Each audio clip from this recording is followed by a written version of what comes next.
अस्सलामुअलैकुम वरहमतुल्लाहि वबरकातुहू। दोस्तों, उम्मीद करता हूँ आप खैरियत से होंगे।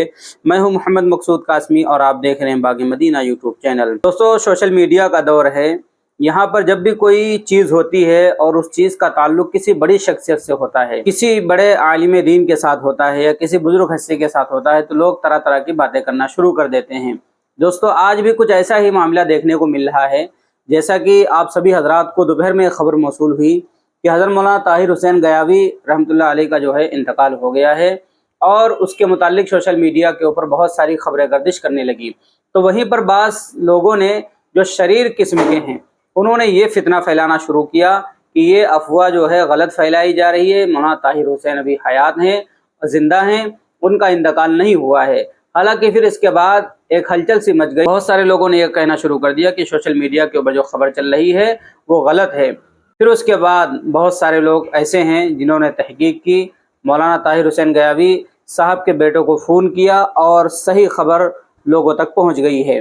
तो उनके बेटों ने यह बतलाया, उनके नाम से एक ऑडियो क्लिप भी वायरल हो रही है जिसमें उनके बेटे साफ कहते हुए दिख रहे हैं कि हज़रत मौलाना ताहिर हुसैन गयावी रहमतुल्लाह अलैह का 11:40 पर आज इंतकाल हो गया है।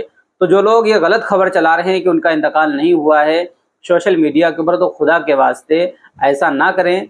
किसी के मुताल्लिक गलत अफवाहें फैलाना बहुत ही गलत चीज़ है, बहुत ही गुनाह की चीज़ है। तो वाकई हज़रत का इंतकाल हुआ है और कितना बड़ा गम है लोगों के दिलों में। एक उम्मत मुस्लिमा का कितना बड़ा आलिम दीन इस दुनिया से चला गया है, क्योंकि हज़रत मौलाना ताहिर हुसैन गयावी रहमतुल्लाह अलैह इतनी बड़ी शख्सियत थी कि उनका कोई बदल नहीं था। फिर उस शख्सियत का रुखसत हो जाना और कुछ लोगों का फितना और फसाद फैलाना, सोशल मीडिया के ऊपर झूठ फैलाना, ये कहीं से ज़ेबा नहीं देता है। तो खुदा के वास्ते ऐसी खबरें ना फैलाएं। हज़रत का वाकई इंतकाल आज हो गया है और कल इंशाअल्लाह उनकी नमाज जनाजा है। तो जो लोग बिहार के हैं या जो जाने वाले हैं वहाँ पर पहुँचे और हज़रत के जनाजे में शिरकत करें। मैं सभी हज़रात से लास्ट में यही गुजारिश करूँगा कि अफवाहों के ऊपर ध्यान ना दें और हज़रत के लिए दुआ करें। अल्लाह तबारक व तआला हज़रत की मग़फ़िरत फरमाए, जन्नतुल फिरदौस में आला सला मक़ाम अता फरमाए और घर वालों को सब्र जमील अता फरमाए। चलिए दोस्तों, फिर मिलते हैं इंशाअल्लाह जल्दी किसी नए वीडियो में। अस्सलामु अलैकुम व रहमतुल्लाहि व बरकातुहू।